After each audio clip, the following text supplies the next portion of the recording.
Imagine being 10 years old in 1988. Your boredom was physical. It meant staring at the ceiling, riding your bike until the streetlights came on, rewinding VHS tapes, flipping through a CD booklet to read the lyrics. If someone wasn't home, you simply didn't reach them. There was silence, real silence. Now fast forward to your early 20s. Suddenly there's email, then MySpace, then Facebook, then smartphones, then the expectation that you are always reachable. You didn't gradually grow into the digital world like younger millennials. You stepped into it as a nearly formed adult. That shift matters. Psychologists talk about critical periods of development, windows of time when your brain is especially sensitive to shaping influences. Your childhood formed under slower information cycles, longer attention spans, and face-to-face social structures. But your career, relationships, and identity building happened in the acceleration era. So what does that do to a person? First, it creates a dual operating system in your mind. You can function offline without panicking. You remember maps made of paper. You remember memorizing phone numbers. Your brain built strong internal navigation systems because it had to. But you also adapted quickly to digital tools because your brain was still plastic enough in early adulthood to absorb them. You are bilingual in time. And here's the fascinating part. Studies on neuroplasticity show that late adolescence and early adulthood are still powerful phases for cognitive restructuring. So, when the internet exploded in the late 90s and early 2000s, your brain didn't resist it. It rewired for it.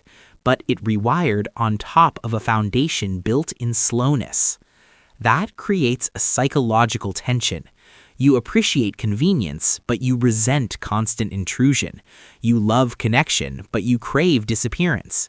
You might scroll Instagram and then suddenly feel exhausted in a way that's hard to explain, because part of your brain still expects downtime that the modern world no longer naturally provides. Ever noticed how you sometimes romanticize the 90s? The music, the malls, the simplicity. That's not just nostalgia. It's your brain remembering a pace of life that matched its early wiring. Nostalgia isn't just sentimentality. Research suggests it's a regulatory emotion. It stabilizes identity during periods of rapid change. And Xennials grew up in one of the fastest cultural transitions in modern history. You went from landlines to smartphones in about a decade, from handwritten essays to cloud documents, from don't talk to strangers to sharing your life online. That's not just a technological shift. That's an identity earthquake. And here's something else. Many Xennials report feeling like they had to figure things out without a roadmap. Gen X had a clear cultural narrative of independence and skepticism. Millennials had a digital native script of collaboration and online community. But Xennials were often the experimental generation. You were the first to create online dating profiles in your late 20s, the first to navigate social media etiquette in real time, the first to build careers in industries that didn't exist when you were in high school. There is a subtle psychological consequence to that, adaptability mixed with quiet anxiety. Because when you're constantly adapting, you rarely feel fully settled. Your identity becomes fluid, flexible, but sometimes unanchored. And yet, that adaptability is a superpower. Research on resilience consistently shows that people who experience manageable levels of change and uncertainty during formative years develop stronger coping skills later. Xennials didn't grow up with algorithm-curated childhoods. You had unstructured play, but you also learned to pivot when the digital revolution arrived. You know how to survive in two worlds. Let's talk about relationships for a second. You remember what it felt like to wait by the phone, to pass notes, to meet someone without Googling them first.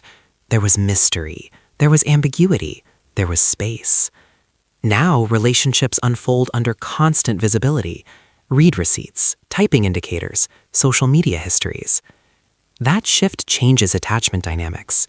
Some psychologists suggest that digital communication amplifies anxious attachment patterns because it increases perceived availability while also increasing ambiguity.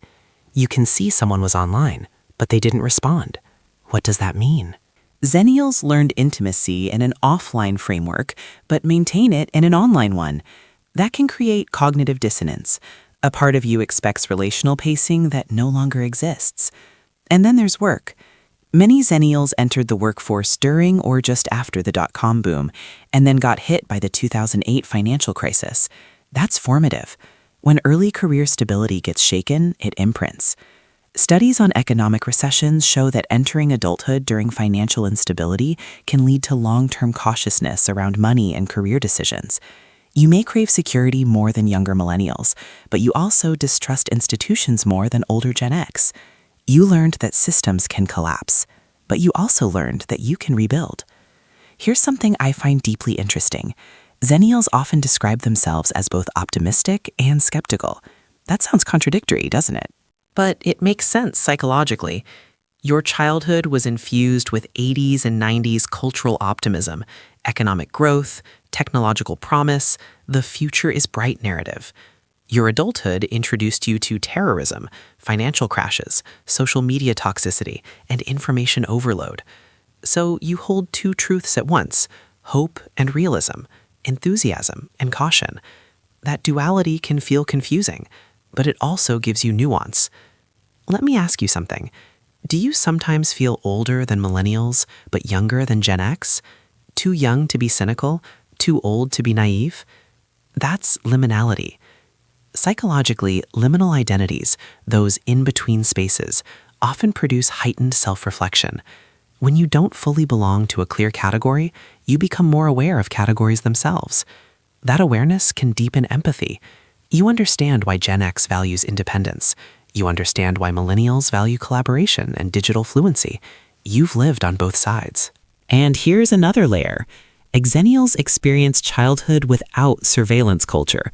No parents tracking your phone, no digital record of every awkward phase. You got to reinvent yourself in adulthood without your teenage years permanently archived online. That freedom shaped risk tolerance. You could experiment socially without long-term reputational fear. Younger generations don't always have that. At the same time, you entered adulthood right as personal branding became a thing. Suddenly, your LinkedIn profile mattered. Your Facebook photos mattered. Your digital footprint became part of your identity. That's a heavy cognitive shift from private adolescence to public adulthood. And let's not ignore the emotional undertone here. Many Xennials carry a subtle grief for a world that feels lost, not because the present is worse, but because it's faster. Your nervous system calibrated in a slower rhythm. Neuroscience shows that chronic exposure to rapid information streams increases baseline stress activation. Younger digital natives may never know a different baseline, but you do, so you feel the contrast. That contrast can manifest as fatigue, irritability, or a craving to unplug and go back. But here's the beautiful twist. You are uniquely positioned to integrate the best of both eras. And maybe that's why so many Xennials feel deeply reflective. You've watched society morph in real time. You've experienced cultural acceleration firsthand. That kind of perspective often produces philosophical thinking. You've seen enough change to know that nothing is fixed. So instead of seeing your in-between status as identity confusion, what if you saw it as expanded bandwidth? What if your nostalgia isn't just longing, but evidence of depth? What if your adaptability isn't instability, but cognitive range? You are not outdated. You are not behind. You are not caught in the middle. You are multi-era.